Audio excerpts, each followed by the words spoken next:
Mulai sekarang pengusaha UMKM kena pajak yang omsetnya di atas 50 juta kena pajak 10%. Ngawur gitu. Ji, ya apa iki Ji? Aku ini barusan buka toko kok kata dipajeki Ji. Jadi mohon maaf saya enggak potong. Ini adalah persepsi yang salah. Tapi lah salon, toko kelontong, toko gas LPG nggak kena. Kenapa kok nggak jalan? Kira-kira Mas? Ya karena biaya operasionalnya nggak nutup. Nah, itu saudara.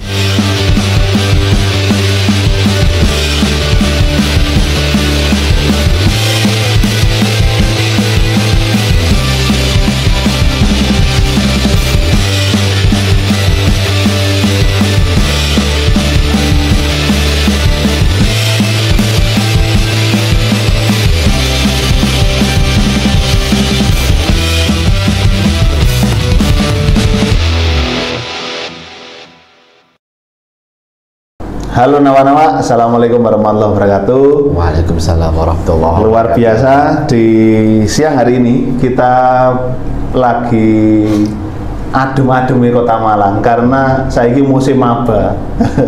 Tapi meskipun Kota Malang adem, ternyata di medsos itu ya cukup panas ya, karena kemarin ada beberapa bahasan yang sangat menarik untuk kita bahas di podcast Malang Raya episode kali ini. Yang mana kalau saya itu bahasnya itu nggak seneng, aku rasan-rasan kayak.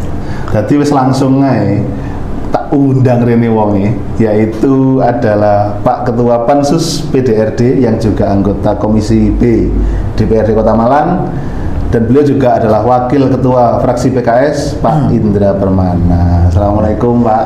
Waalaikumsalam warahmatullahi wabarakatuh. Halo semuanya. Luar biasa. Gimana kabarnya Pak? Adem kabarnya. Iya. Walaupun di luar kan panas tapi di sini tetap adem gitu. Iya, betul. Iya. Karena memang ada AC. Itu ada AC. Iya. Kedua juga kita ya harus membahas sesuatu memang harus dimulai dari yang dingin. Oh, benar. Kepala dingin, noten santai. Iya. Luar biasa. Dan tetap harus semangat ya. Oh, walaupun iya. dingin tapi tetap semangat panas membara gitu ya. Justru malah dingin itu kalau mungkin yang lainnya malah enak kerukupan. Iya. Kalau saya justru malah bersemangat ini. Iya, apalagi ada kedatangan tamu spesial seperti Pak Indra, luar biasa ke studio Malang pagi, siang hari ini. Oke, gimana kesibukannya Pak belakangan ini? Kalau kesibukan saya terus terang seminggu ini itu saya ada tambahan tugas baru. Diteleponi para wartawan, bapak-bapak, ibu-ibu. Ya karena mereka banyak tanya, apa betul sih perda yang digedok oleh DPRD kemarin itu memberatkan masyarakat. Waktunya saya klarifikasi satu-satu, saya klarifikasi media ke media, dan alhamdulillah ini mungkin podcast yang ketiga saya. Luar biasa. Podcast yang ketiga, nanti habis ini ada lagi. Ya harapannya apa? Supaya masyarakat kita itu tidak bingung, tidak galau, tidak bimbang, apalagi mau berbisnis pajak. Aku juga gelem nek kena pajak kakek gitu. Betul. Dan ini mau kita klarifikasi lah, mau kita benerkan dan luruskan beritanya. Jadi wah mantap, luar biasa. Terima kasih Pak sudah rawuh. Nah ini langsung masuk ke pembahasan kita kali ini soal Ranperda Pajak Daerah dan Retribusi Daerah atau PDRD, yang mana penjenengan sebagai ketua pansusnya. Betul sekali. Nah sebenarnya ini masyarakat banyak ngomongin karena katanya pelaku usaha dengan omset di bawah 15 juta bakal bebas pajak. Sebenarnya itu isi besar atau intinya dari Ranperda itu bagaimana sih Pak? Ya. Sebenarnya. Jadi gini Mas Arsendo, Mas Arvendo, ya saya ke Arsendo, mohon maaf ya. Jadi Ranperda yang kita bahas kemarin itu sebenarnya membahas tentang pendapatan daerah dan retribusi daerah. Banyak poinnya. Tapi poin yang memang lagi menarik itu ada 3. Pertama pembahasan tentang PBB. Kedua pembahasan tentang PBJT Mamin. Apa itu PBJT Mamin? Pajak barang dan jasa tertentu untuk makanan minuman. Kok dulu namanya pajak resto? Nah, saya nggak bingung ya. Ketiga ini mengenai penarifan MCC. Ya memang MCC nanti itu akan ada beberapa yang dikomersilkan 40%. Tapi jangan khawatir, bukan berarti kita itu membayar ke MCC, enggak. Itu nanti akan kita jelaskan sedikit lah mengenai itu. Nah, Mas. Kita mulai dulu dari yang 15 juta Pak, yang pajak resto tadi. Ini menarik ini. Kenapa sih kok ambang batas nilainya itu 15 juta? Pertimbangannya apa? Iya. Jadi begini Mas Arvindo ya. Pertama kali saya ditunjuk menjadi ketua pansus itu kurang lebih 3 bulan yang lalu sama teman-teman DPRD. Ya ini menurut saya memang pansus yang syarat muatan, kalau katanya orang-orang seperti itu, dan rawan juga gitu, rawan konflik, karena kita di sini ngomongin tentang angka, ngomongin tentang PAD, pendapatan asli daerah Kota Malang. Nah, sebenarnya PBJT 15 juta itu kenapa kok bisa kita tetapkan segitu? Oke, kita bicara tentang sejarah beberapa waktu yang lalu. Sebenarnya dulu Mas Arswendo, PBJT batas minimal orang-orang kena pajak itu 5 juta. Malah 5 juta. 5 juta. Dan ingat itu untuk usaha resto atau depot, bukan UMKM semuanya. Ingat ya Bapak-bapak, Ibu-ibu, UMKM itu banyak kategorinya. Pengusaha salon UMKM, dodolan kelambi UMKM, dodolan apa mana Mas? Media. Media, ya jasa itu Mas. Jasa ya. Iya jasa ya. Tapi UMKM juga ya. Gitu. Jadi, tapi banyak yang salah kaprah orang-orang. Makanya satu heran, dari mana informasinya gitu loh, kok tiba-tiba headline muncul di berita besok setelah kami dok itu mulai sekarang pengusaha UMKM kena pajak yang omsetnya di atas 50 juta kena pajak 10%. Ngawur gitu. Saya ngapunten Mas, saya itu ketua pansus, tidak pernah diajak ngobrol tentang PDRD, tiba-tiba statementnya muncul, mohon maaf tanda kutip ya, statementnya mohon maaf sekali, agak menyesatkan masyarakat. Dan banyak masyarakat itu yang salah kaprah juga, karena mungkin mendapatkan informasi-informasi yang salah. Nah, dulu 5 juta Mas. Akhirnya atas rekomendasi Kemendagri itu kita dikasih surat, tolonglah untuk pro UMKM dinaikin jangan 5 juta. Akhirnya ada usulan dari Bapenda, gimana kok 7,5 juta. Itu Bapenda usul, karena kami yang membuat perdanya. Kita dengan teman-teman pansus yang ada 12 anggota, kita kompromi, diskusi, ojo kita naikin aja, karena posisi Kota Malang ini banyak sekali pengusaha-pengusaha yang baru berjalan. Kalau misalnya 7,5 juta kasihan. Ya paling misalnya dinaikin ke 25 juta, ada yang usul 25 juta teman-teman, ada yang usul 20 juta, ada yang usul 15 juta, ada yang usul 10 juta, bahkan ada yang usul tetap. Akhirnya karena kita memahami sekali ini kebijakan publik, kita mengundang narasumber orang-orang yang top, orang-orang yang memahami tentang kebijakan publik. Ya ada narasumber dari ahli, ada kita juga datangin narasumber dari teman-teman pengusaha. Waktu itu juga ada teman-teman TDA juga. Kita juga datangin teman-teman Genpro, PHRI pun juga kita datangin. Kenapa? Kita diskusi, ayo kita enaknya di titik mana ini ya, angka yang pas untuk Kota Malang, supaya tetap Kota Malang ini PAD-nya walaupun ada potensi penurunan tapi tidak terganggu teman-teman. Tapi di satu sisi masyarakat juga tidak terbebani. Akhirnya diskusi panjang 3 bulan, nemulah titik 15 juta itu. Jadi 15 juta itu justru kita membantu pelaku UMKM di bidang makanan, kuliner, resto, depot. Sekali lagi itu ya, bukan mie duk-duk, bukan bakso tik-tuk, bukan saudara, PKL lagi itu bukan. Dan ada lagi cerita, saya sudah telepon tetangga saya, kebetulan punya toko kelontong, rodok udah nangis. Kan saya dipanggil, saya tirukan logatnya ya. Ji, ya apa iki Ji? Aku ini barusan buka toko kok kata dipajeki Ji. Loh, sapa sing dipajeki cak takono? Lho iki beritanya aku dipajeki. Sama dodol apa? Iki toko-toko ngene. Ya duruk sampai sing dipajeki cak. Makanya kalau informasi yang benar saya gitu kan. Saya jelaskan ke dianya, ya dipajeki adalah resto, depot yang kemarin sih sudah berlaku dan ini berlaku seluruh Indonesia. Oh, ngono waji, yo wes lek ngono. Nah, akhirnya kan seneng gitu loh. Banyak orang yang salah paham di situ. Wah, ternyata sudah terdistorsi itu Pak ya informasinya. Gitu Mas Arswendo. Nah, termasuk saya juga Pak. Kemarin itu kami kan bikin, kalau harian itu ada yang namanya Sing Rame di Malang Raya Dino iki. Itu konten hariannya Abot Malang. Terus saya ngomong dengan kabar gembira untuk pelaku UMKM gitu kan. Ternyata komentarnya seperti ini. Gembira nangis sing iya.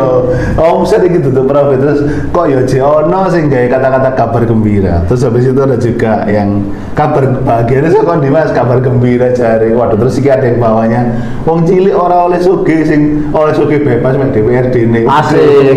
Wala iki tak kerjane wakil rakyat. Tapi ini kan yang kontra. Tapi ada juga ya Pak yang sebentar ini mohon maaf ya. siap. Ini mohon maaf saya tak potong. Ini adalah persepsi yang salah. Tapi sekali lagi saya tidak menyalahkan beliau-beliau karena beliau-beliau itu tidak paham tentang esensi. Oleh karena itu saya hari ini diundang oleh akutmalang.com untuk mendiklirkan, untuk menyamakan persepsinya bahwa yang diduga mereka saat ini ternyata salah. Itu Mas. Moga Mas, silakan Mas. Terus ada lagi tapi tidak semuanya kontra Pak. Ada yang mendukung juga. Wah, keren banget ini. Ini yang paham ini. Saya dukung DPRD Kota Malang. Nggak peduli kalian mau bilang apa. Gue juga punya depot omset kecil. Ini depot kan ya. Tadi kan dia sudah terkena sebelumnya yang 5 juta itu tadi mungkin ya bisa jadi. Omset kecil juga Bos sekarang zaman sepi. Saya saja meskipun sepi tetap dipalak 10% gue bisa tuh. Lah Anda kok enak buka angkringan jual pinggir jalan nggak ada izin semi ilegal, semiliar pakai fasilitas umum, sering bikin macet, bahkan sering kali malah jauh lebih ramai daripada depot saya. Kok enak gak mau bayar pajak? Wah, beliau sangat emosional. Ini curhat ya. Keren ya. Jadi memang ya beragam Pak ya. Sekali lagi terkait teman-teman yang ada berpendapat itu memang berbeda-beda dan ternyata ya tidak mencengkeram itu ya untuk UMKM ke bawah ya. Iya. Jadi ini juga Mas, ini mungkin saya sampaikan juga sedikit tambahan ya. Kami di DPRD Kota Malang ini satu pemikiran, apalagi di pansus ya, di pansus PDRD itu semuanya untuk masyarakat. Saya pastikan seperti itu. Karena apa? Makanya saya heran dengan adanya pelintiran, saya bilang pelintiran ya, berita seperti ini dan tanpa konfirmasi dulu ke teman-teman pansus. Apalagi saya sebagai ketua pansus juga nggak tahu. Tidak muncul deng berita. Loh, ini kan khawatirnya liar beritanya gitu loh. Alangkah lebih baiknya lagi nanti kalau ke depan ada sesuatu hal lebih baik ditanyakan dulu baru ditayangkan beritanya. Karena efeknya banyak. Yang jadi efek itu apa? Masyarakat kita yang nggak ngerti apa-apa jadi bingung, kalau stres, bahkan ada yang nangis-nangis. Yang tadi saya ceritakan juga mewek-mewek itu, ya apa kata DKI pajak. Ternyata setelah saya jelaskan, oh alah. Ya itu yang saya seneng, oh alanya seneng gitu loh. Dan ini memang pajak ini dari dulu sudah ada Mas. Dari dulu sudah ada dan pajak ini memang berlaku seluruh Indonesia. Dan dari 5 juta ke 15 juta, logikanya kan kita justru membantu yang pengusaha. Betul. Sekali lagi saya sampaikan, PKL aman. Nggak kena. Kalau kena celon aku. Ya oke. Kedua, UMKM. UMKM apa dhisik? Lek UMKM mamin dan memang masuk kualifikasi, ya bayar rek, lo Kota Malang, lo bangun Kota Malang. Tapi lah salon, toko kelontong, toko gas LPG nggak kena. Makanya bukan semua UMKM bro, sis gitu loh. Kasihan saya nanti teman-teman itu. Betul. Nah, terus berarti sudah clear ya teman-teman ya. Clear nama-nama terkait dengan tidak semua UMKM langsung dipajeki gitu ya. Seperti yang beredar liar. Nah, terus kemudian akhirnya gimana Pak cara ngeceknya nih dari pemerintah, gimana cara ngecek beneran nggak ini di bawah 15 juta? Itu gimana Pak caranya? Nah, caranya bagaimana? Menarik sekali. Ini sudah kita lakukan pembahasan dengan Bapenda, Badan Pendapatan Daerah. Itu Bapenda ini memang punya strategi-strategi khusus dan mereka punya istilahnya selama ini sudah jalan WP atau wajib pajak. Beberapa restoran-restoran, kafe-kafe yang memang dikenai pajak, dan pajak ini sebenarnya bukan tanggungan dari pengusaha. Pajak ini memang tanggungan dari pembeli. Kalau kita makan di mana ya? Mohon maaf, saya nyebut merek boleh nggak? Boleh. Kayak kita makan di Solaria, makannya habis 50.000, berapa kita bayarnya? Berarti kalau 10 ya, berarti 5.000. 55.000 kan? 55.000. Nah, 5.000-nya itu pajak dari masyarakat yang membeli produk di Solaria, dititipkan ke Solaria, nanti disetoran ke Bapenda. Kita makan di KFC, kena nggak? Kalau kita makan di Nakoa, kena nggak 10%? Dari dulu kena. Dan itu memang mereka itu sudah menjadi WP rutin kita. Dan itulah yang sebenarnya kalau kita boleh menyampaikan dengan jujur, itulah sumbangan-sumbangan mereka lah yang membuat Kota Malang sampai hari ini itu adem, nyaman, rapi, terus tentrem, nggak ono jalan-jalan berubang, ya nggak sebanyak di wilayah-wilayah yang lain. Dan kalau Mas Arvindo tahu ya, Kota Malang itu 15 juta itu termasuk tinggi batas minimalnya. Kita samakan dengan Surabaya. Oh, oke. Batu berapa? 10 juta. Oh, iya. Blitar di bawah 10 juta. Sidoarjo 10 juta. Kota Kabupaten Malang di bawahnya lagi. Jadi Kota Malang ini saya rasa tetap ramah buat pengusaha. Dan selentingan wis kena pajak. Iku kena pajak iki tambahin 10% wis itu salah pikir itu. Salah informasi itu. Salah itu, salah sekali. Oke, jadi intinya ya wis terjawab lah ya untuk masalah ini ya jelas kalau masuk mangan di Solaria terus gak oleh pajak ya, terus gimana gitu kan. Oke, kemudian terkait dengan tadi yang sempat disinggung tentang komersialisasi sebagian dari MCC. Nah, itu strateginya gimana sih Pak? Maunya dikemanakan itu MCC? Karena kami juga berkomunitas di MCC. Iya. Kami sebagai pelaku kreatif di subsektor penerbitan. Itu ya awal menerima berita selentingan seperti itu ya agak resah juga. Apakah nanti co-working space jadi berbayar kan? Gimana ya? Oke, itu gimana Pak strategi dari teman-teman? Zaman ngomong itu jadi inget lagunya Armada kan? Mau dibawa kemana hubungan kita, tapi karena kita nggak menyanyi ya, kita podcast. Jadi gini Mas ya, teman-teman harus memahami MCC itu besar. Ya, betul. MCC itu hal yang luar biasa sekali. Dan saat ini MCC memang diperuntukkan untuk Kota Malang secara khusus dan generalnya juga orang-orang tamu-tamu dari luar Kota Malang. Saya rasa MCC itu memang hal yang luar biasa. Dan data kemarin MCC itu ada beban operasional setahun kurang lebih 6 miliar. Nah, 6 miliar itu siapa yang membiayai? Kan Kota Malang terus. Nah, jangan sampai nasib MCC ini seperti tempat-tempat ekonomi kreatif di beberapa wilayah ya, tanda kutip, itu mangkrak, nggak jelas. Ya mungkin kita tahu ya, kalau kita aktif di di media, kita paham ada beberapa kota itu yang level-level MCC-nya itu nggak jalan. Kenapa kok nggak jalan? Kira-kira Mas? Ya karena biaya operasional nggak nutup. Nah, itu saudara. Beliau sendiri yang jawab biaya operasional tidak nutup. Nah, di MCC ini kita sudah komitmen MCC untuk rakyat. Walaupun nantinya pun ada biaya komersialisasi atau biaya komersil, itu juga tidak serta-merta mahal. Kita Komisi B DPRD Kota Malang mengawasi, melihat, memandang, semuanya menyoroti. Ojo sampai MCC ataupun semua kebijakan di Kota Malang ini memang di luar aturan yang sudah kita sepakati. MCC saat ini itu 60% memang diuntukkan masyarakat gratis tis. Untuk apa? Anak SD, SMP, SMA, bahkan kuliah, ruang podcast pun masih gratis kok. Iya, ruang podcast juga. Dan beberapa ruangan masih gratis. Loh, jadi kok ada 40% komersial? Iya, ada 40% komersial. Di sini komersilnya itu, kita samakan dulu persepsinya ya. Bukan berarti komersialisasi itu langsung dibuat bisnis, ajang bisnis, enggak. Di MCC sekarang ada fasilitas baru namanya gym ya, atau fitness. Pada pernah kesana kan? Belum. Yang gymnya belum. Gymnya itu bagus, bagus, banyak, dan alatnya baru-baru. Kira-kira kalau misalnya di gym center atau di public gym itu ya, sewanya kalau kita sebulan berapa anggotanya, membershipnya? Waduh, berapa ya? 200? Ya mungkin sudah 200 sampai 500 lah ya. MCC cuma 50.000 bro. Waduh, saulan. mantap sekali gitu. Kenapa kok harus ada 50.000? Ya kok kayak perawatannya cek alatnya cek nggak tayangan paling gitu ya. Terus kedua, komersialisasi di mana lagi?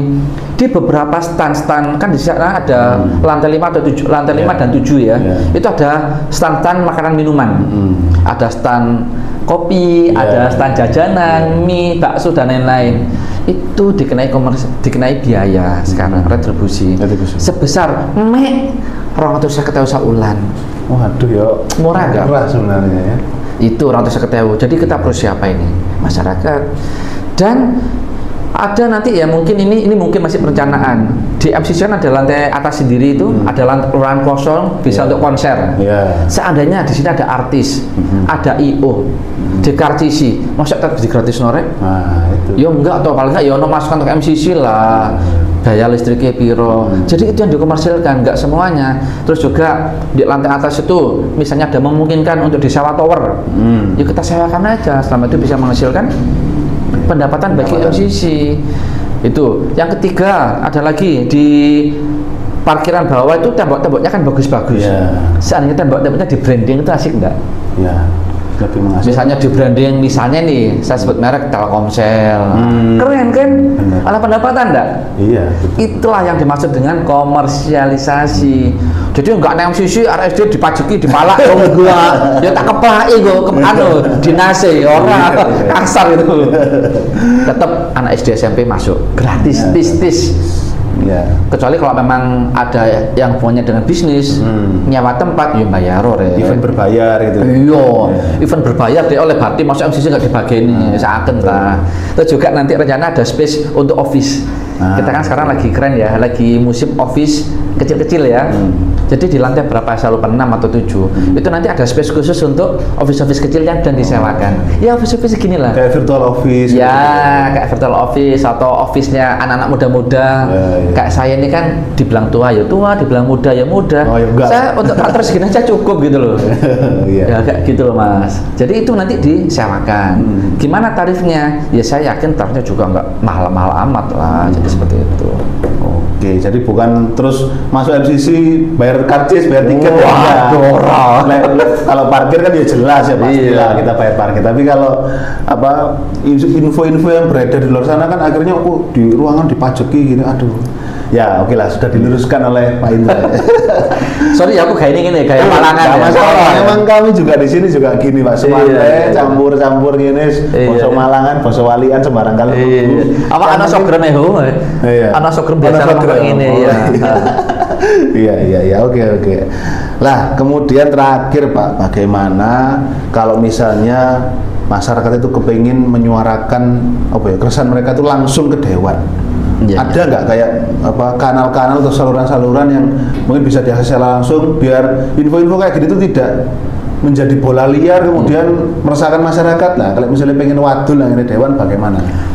Sangat bisa sekali. Ingat DPRD, singkatannya aja Dewan Perwakilan Rakyat Daerah. Jadi saya ini wakilin jenengan semuanya. Kalau jenengan mewadul ke kami, itu kewajiban jenengan dan kewajiban kami melayani. Nah, kalau di DPRD itu ada 4 komisi. Ada komisi A itu di bidang pemerintahan. Jadi misalnya, ini misal ya, on wadul, kita lihat Pak Lurah. Ini mohon maaf Pak Lurah ya. Ini misalnya nih Pak Lurah ya misal ya. Ada Pak Lurah di suatu daerah kok nggak nyaman, nggak enak, ya wadul aja ke komisi A. Lewat audiensi, bikin undangan resmi dari RT, RW atau komunitas nggak apa-apa. Komisi B, komisi kami tentang ekonomi dan pendapatan. Nah itu ekonomi kayak tentang pasar Kota Malang. Tentang pasar Kota Malang amburadul semrawut kita ini gitu ya. Lapor ke kami, audiensi sama kami pasti terima. Termasuk ini juga mengenai pendapatan daerah, kontribusi daerah. Orang problem, telepon aku, WA aku, tak jawab pasti. Kalau diangkat belum tentu karena kan kita pasti banyak kegiatan ya. Tak WA insya Allah pasti tak jawab. Kayak apa namanya atau audiensi seperti ini pasti akan kita layani lah. Untuk pembangunan Kota Malang, Komisi C. Untuk kesejahteraan BPJS, sekolahan, olahraga, komisi D. Itu kita udah terbagi-bagi 4 komisi itu dan saya yakin dan saya rasa juga orang-orang yang masuk ke komisi itu sudah mempunyai kapasitas lah. Jadi kalau misalnya berbasis daerah, dapil ya monggo, berbasis komisi monggo. Jadi seperti itu. Istilahnya kami 24 jam full terbuka untuk jenengan semuanya. Itu komitmen kami di DPRD. Luar biasa, tenang ya. Jadi wadulo ya. Jadi biar tidak menjadi bola liar, biar tidak menjadi pembahasan yang nggak produktif, lebih baik langsung wadul nang teman-teman di DPRD Kota Malang. Iya.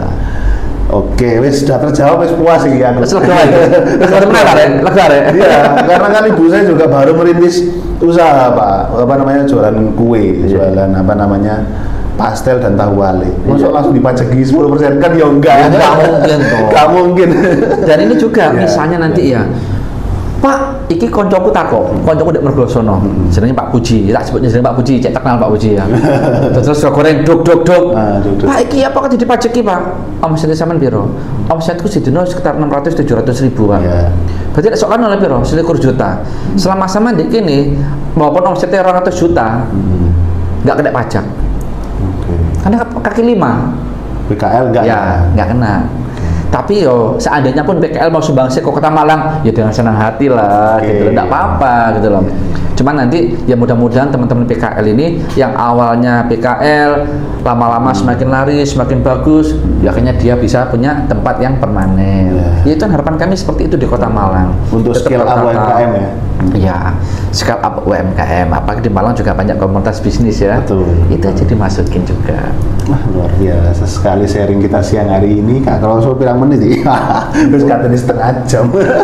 Tapi ya itulah, semoga banyak pembelajaran yang kita bisa ambil. Dan nawa-nawa sekalian jangan lupa, matur nuwun Pak Indra atas waktunya ke studio Malang juga. Nanti mungkin kami bisa juga untuk main-main ke DPRD. Wajib lah. Iya, wajib ya. Oke. Nanti ditunggu mungkin waktunya, kita akan atur lagi.